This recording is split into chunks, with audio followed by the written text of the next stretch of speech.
Hello, good morning, my dear students. This is Suraj, chemistry teacher. Welcome to my channel, Suraj Aran Teaching. Let us now understand. मेरे प्यारे बच्चों, आप लोग का स्वागत है मेरे वीडियो में।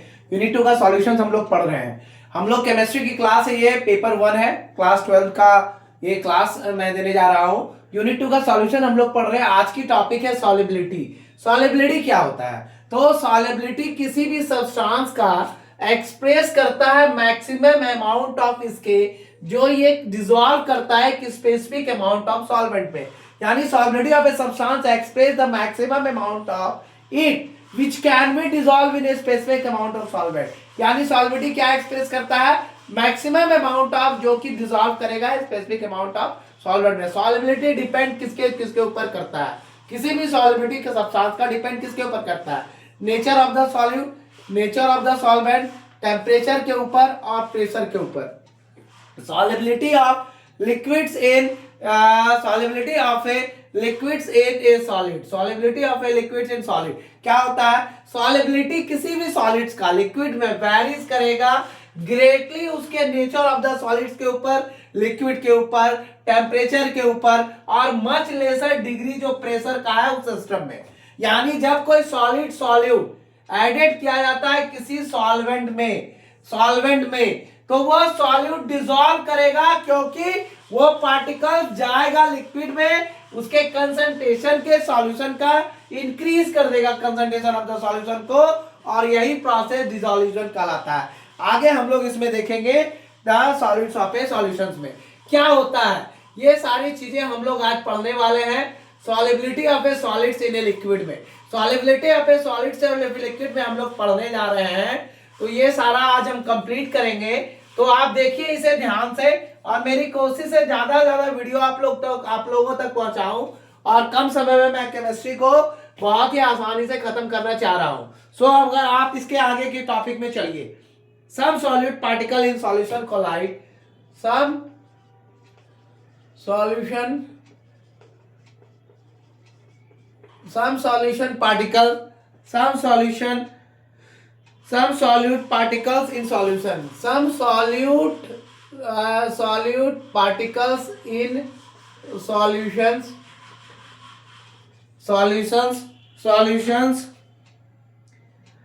collide with the solute particle, collide with the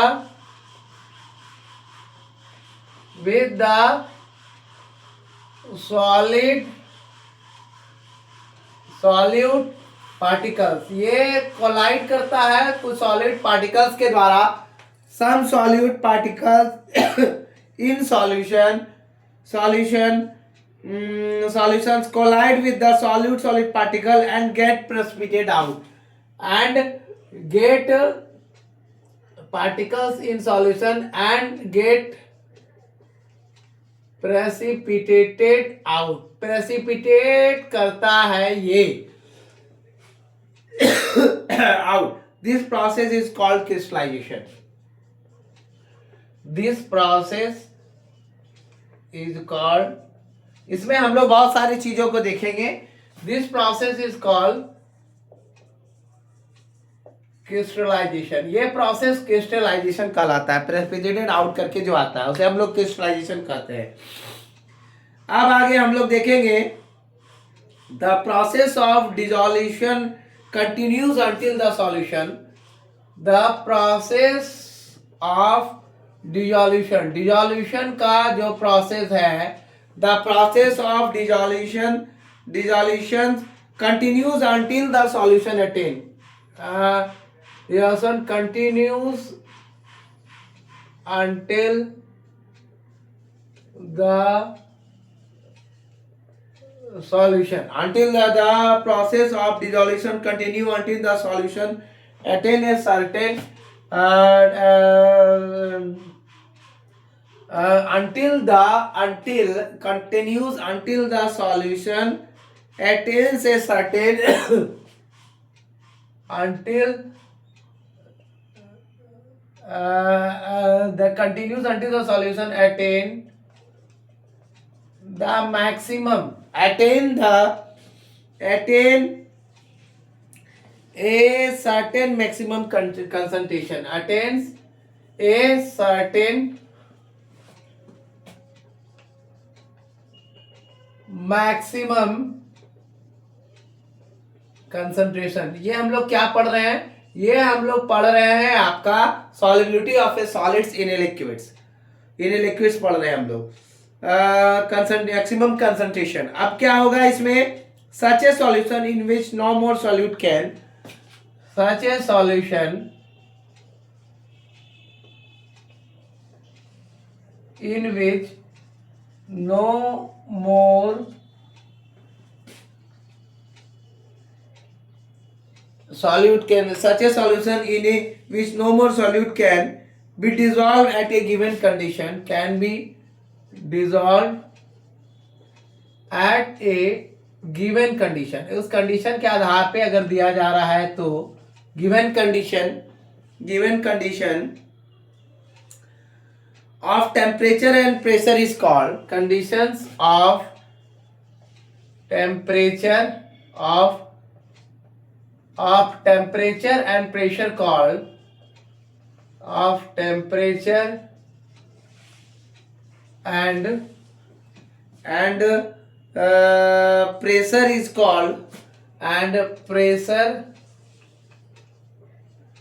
is called saturated solution, is called saturated solution. वो सैचुरेटेड सॉल्यूशन कहलाता है।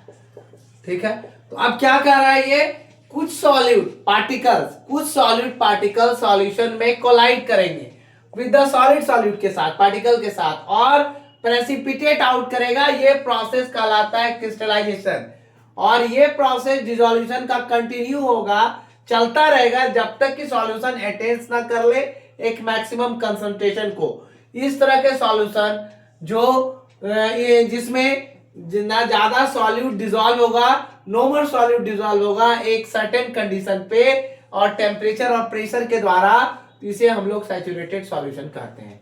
तो ये मेरा 4 टॉपिक और डिसोल्यूशन हो गया, मेरा क्रिस्टलाइजेशन हो गया और सैचुरेटेड सॉल्यूशन हो गया। अब आगे, ए solution in which more solute can be dissolve, A solution in which more solute,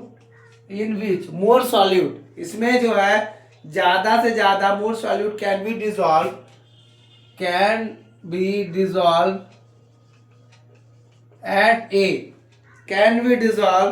at the same temperature is called, can be dissolved at the same temperature is called unsaturated solution, is called unsaturated solution। कहने का तात्पर्य है कि एक solution जिसमें बहुत ज्यादा solute dissolve हो सकता है सेम टेम्परेचर पर, तो उसे हम लोग क्या कहेंगे? Unsaturated solution. चौथा पॉइंट आपका क्लियर हुआ। At the saturated solution stage, at the saturated solution stage, at the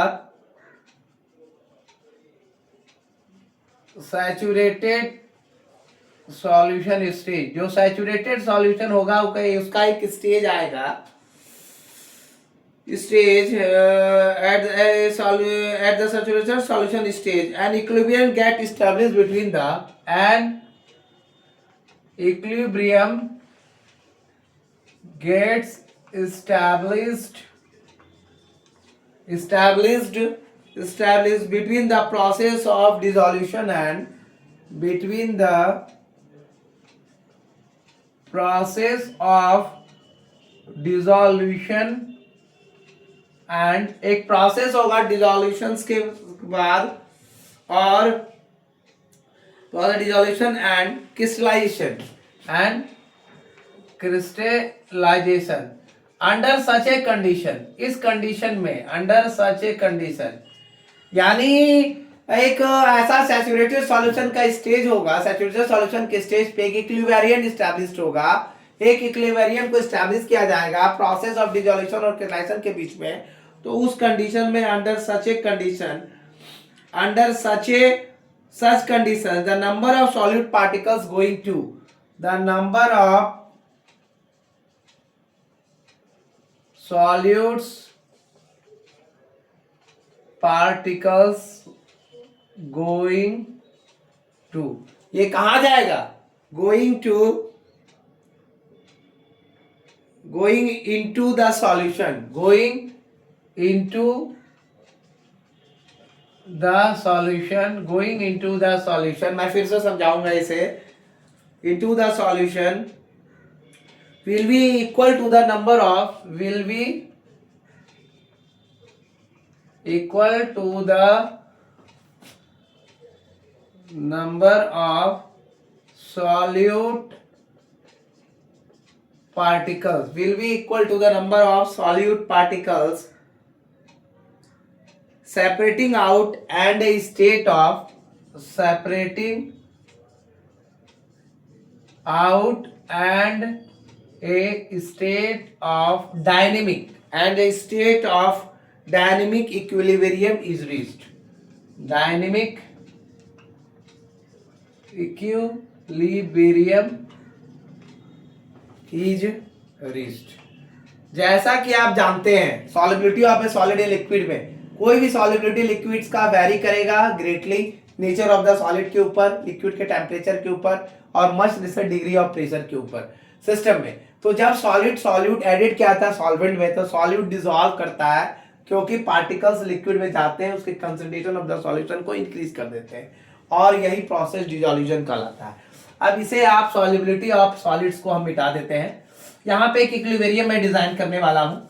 अब इसके आगे हम लोग चलेंगे, इसके आगे का हम लोग डिस्कशन करेंगे। सो बहुत बेटर डिस्कशन हो रहा है, मैं दोबारा इसे समझा रहा हूँ आपको क्योंकि एक साथ कंफ्यूजन क्रिएट होगा। तो डिसोल्यूशन हम समझ चुके हैं। अच्छा, डिसोल्यूशन के बाद हम लोग आगे बढ़ेंगे। इसके पहले हम लोग एक इक्विलिब्रियम को डिजाइन कर देते हैं। एक इक्विलिब्रियम में डिजाइन करने जा रहा हूं, यानी सॉल्यूट प्लस सॉल्वेंट, सॉल्यूट हो गया प्लस सॉल्वेंट हो गया, ठीक है। और ये इक्विलिब्रियम मैंने डिजाइन किया डिसोल्यूशन और क्रिस्टलाइजेशन का। ये डिसोल्यूशन हो गया इधर ऊपर, और ये नीचे है क्रिस्टलाइजेशन, क्रिस्टलाइजेशन हो गया, ठीक है। तो डिसोल्यूशन और क्रिस्टलाइजेशन का इक्विलिब्रियम है और ये क्या बना रहा है, मेरा सॉल्यूशंस का निर्माण कर रहा है। तो आगे हम जो जानेंगे कुछ सॉलिड पार्टिकल्स हैं, डिसोल्यूशन तक क्लियर है। कोलाइड करेंगे सॉलिड स्टेट में पार्टिकल्स के और प्रेसिपिटेटेड आउट हो जाएंगे, यानी ये सॉल्यूशन में कोलाइड करेगा सॉलिड सॉलिड के साथ और ये प्रेसिपिटेटेड आ जाएगा। इसका मतलब ये प्रोसेस जो आपका होगा, ये जो आपका जो प्रोसेस होगा ये क्या कहलाएगा, क्रिस्टलाइजेशन कहलाएगा, क्रिस्टलाइजेशन कहा गया।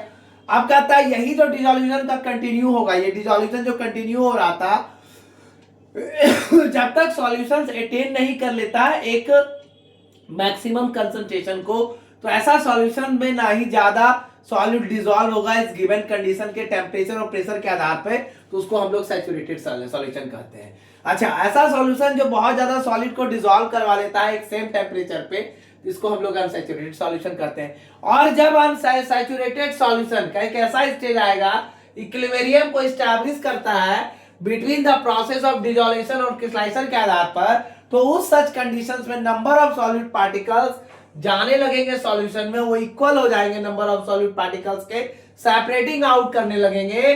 तो इस तरह की स्टेट डायनेमिक इक्विलिब्रियम के आधार पर पहुंच जाएगा, यानी solute plus solvent, dissolution and crystallisation, solution मेरा तैयार हो गया। तो ये मेरा सॉल्यूट है प्लस सॉल्वेंट है, ये टॉपिक आपका कंप्लीट हो गया। अब solubility of a gas in a solids हम लोग कल पढ़ेंगे नेक्स्ट वीडियो में। तो मेरे प्यारे बच्चों, आज के लिए इतना ही काफी है।